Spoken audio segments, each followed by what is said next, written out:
18তম সকল নিবন্ধন প্রত্যাশী সকল ভাই বোন স্যার ম্যাডামদের প্রতি আমার অনেক অনেক ভালোবাসা। আপনাদের সমস্ত কষ্টের অবসান হোক, একটা চাকরির ব্যবস্থা হোক, সকলের জন্য সেই শুভ কামনা করছি।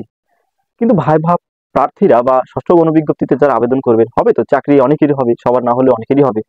গুরুত্বপূর্ণ একটি বিষয় কিন্তু সবাই বেমালুম ভুলে গেছেন, এটি কিন্তু হওয়া অনেক বেশি জরুরি। সেটি হচ্ছে অটো এমপিও।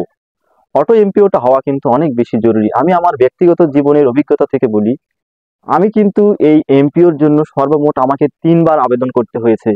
এত বেশি পরিমাণ কাগজপত্র এবং এত ঝামেলাপূর্ণ একটি প্রক্রিয়া আসলে বলে শেষ করা যাবে না। আমি 3 বার আবেদন করেছি, তারপরও আমার এমপি হয়নি। শেষ পর্যন্ত 2 মাসের বেতন আমি লাস্ট পর্যন্ত পাইনি। চাকরিটা যখন ছেড়ে দিয়ে চলে আসছি, 2 মাসের বেতন আমি কিন্তু পাইনি। তো সেই কারণেই বলছি, যখনই এই এত বেশি কাগজপত্রের একটি ঝামেলা থাকে, তখন কিন্তু এমপিও করতে গিয়ে একদম নাকানি চুবানি অবস্থা এবং অনেক বেশি সময় লাগে, অনেক কাহিনীর উদয় হয়।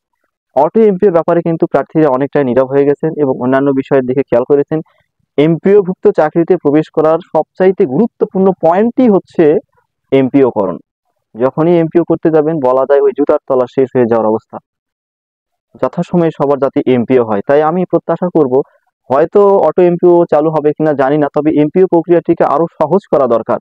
এনটিআরসি এতগুলো কাগজপত্র যাচাই বাছাই করে সবকিছু দেখে শুনে নিয়োগ দেয়, এরপরেও যে একটা কাহিনী চলে, সেটা কিন্তু প্রত্যাশিত নয়। এত বেশি একটা কাহিনী হয় এমপিও করার সময়। আমি আশা করব এবারের অটো এমপিও যাতে হয়ে যায়। অটো এমপিও না হলেও সহজেই নির্বিঘ্নে সবাই যেন যথাসময়ে এমপিওটি করতে পারেন, কারণ গত সার্কেলে যারা নিয়োগ পেয়েছেন মনে হয় তাদের অনেকেরই এখনো বেতনটা তুলতে পারেনি এই দীর্ঘ প্রক্রিয়ার কারণে। অটো এমপিও যাতে সবার যথাসময়ে হয়ে যায়, অথবা এমপিও প্রক্রিয়াটি আরো যাতে সহজ হয়, সেটা নিয়ে কিন্তু ষষ্ঠ গণবিজ্ঞপ্তি প্রত্যাশীদের আরো কিছু কার্যক্রম আশা করা যায় এবং আরো কিছু পদক্ষেপ তাদের নিতে হবে। আর না হলে সেই অ্যানালগ পদ্ধতির কাছেই সবাইকে বন্দী থাকতে হবে। সবাই অনেক ভালো থাকবেন। ধন্যবাদ।